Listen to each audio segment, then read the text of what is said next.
Hello and welcome back to Radical Markets. I'm your host Galen, and today we're going to talk about one of my favorite topics, inflation. Today I decided to look up what the inflation rate in the United States has been for the last 12 months. The government is reporting that there has been a 0% inflation rate. So the government calculates inflation using the Consumer Price Index. The Consumer Price Index is a bundle of goods which includes expenses like housing, transportation, food costs, electricity, and a bunch of other stuff that most Americans use in their everyday life. With the government reporting 0% inflation, they're saying that as a whole, their basket of goods has had no price change.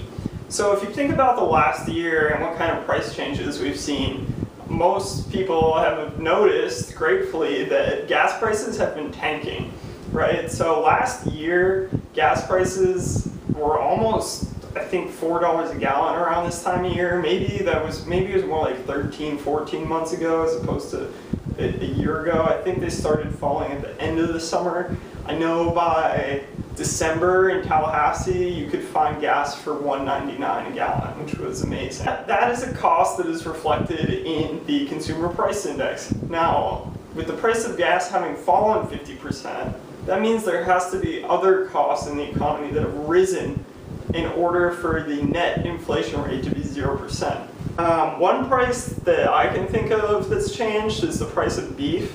I know where I live, a pound of ground beef has risen by almost 40 cents. I did some research to kind of support this finding, and I found that USA Today wrote an article in February which claimed that ground beef price, or the price of beef around the country had risen by 19% over a 12-month period. If you can think of any other prices that have changed, I'd be curious to see what they are if you could leave them in the comments section below. I personally am skeptical of 0% inflation rate. There's a lot of economists out there that feel that the government price index has been manipulated in order to show a lower inflation rate. There's an economist named John Williams who runs the website shadowstats.com. He has archived all of the different ways that the government used to calculate inflation throughout the years. So in the 1980s, following the really high inflation rate of the 70s, the government changed the way that it calculated inflation. And since then, it's changed the way it calculates inflation, I believe 4 times. So according to the 1980s metrics for calculating inflation, inflation in the United States is running at 10% per year, still. And now those metrics are the metrics that applied when Jimmy Carter was in office. Those were the official metrics when Jimmy Carter was in office. And he was voted out of office largely because of problems in the economy and the high inflation rate that was being experienced at the time. I'll concede that 10% is a pretty high rate of inflation. I don't think I've experienced that kind of living cost increase over the last year. The 1990s metrics, however, show a 4% or 3% rate of inflation, which sounds probably closer to the reality than 0%, but I haven't been keeping track of every single cost. I'd be curious to know what you think. Do you think that the inflation rate is 0%, 3%, 10%? If you aren't convinced that the 1990s or 1980s metrics are better than today's, consider the Big Mac Index. So the Big Mac Index was first put out there by the economists as kind of a joke, but since then it's been monitored by many financial analysts. So what it does is it follows the price of a Big Mac at McDonald's, and it compares the price of a Big Mac at McDonald's to the rate of inflation according to the government over time.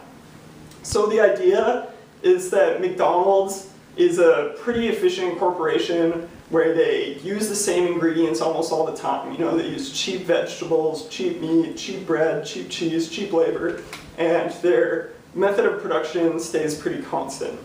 So over time, the hope of the Big Mac Index is what's actually being reflected by price increases is just the change in price of the raw ingredients and labor, or inflation. So early on throughout the Big Mac's history, the Big Mac Index's history, it closely correlated with the government's calculations of inflation. However, in 1996, the government dramatically changed the way it calculates inflation, and since then there's been a divergence. So according to an article from Forbes magazine, which was written in 2013, from 1996 until 2013, the price of a Big Mac changed from $2.36 to $4.33. This was an 83% increase in price. Over the same period, the government only calculated a 48% rate of inflation using their consumer price index. That would have only raised the cost of a burger from $2.36 to $3.49, which is a difference of 80 cents, or a difference of about 38% in the inflation calculation. So now that you know what I know, what do you think? Do you think the government could be manipulating their inflation calculations to find lower numbers? If you don't think so, would it change your mind if you consider the fact that the government pays its retirees pensions based on the inflation rate? So a lot of government workers receive pensions from the federal government workers. And these pensions have lines in the contract that say, we will adjust your pension payments based on inflation. The inflation numbers they use are their own numbers. So the government can reduce its debt obligation to government workers by underreporting inflation. So the government does have an incentive to lie. Thanks again for tuning into Radical Markets. If you enjoyed this episode, like and subscribe below. Leave your comments, share any changes in cost of living that you've experienced, and let me know whether or not you think the government could be underreporting inflation.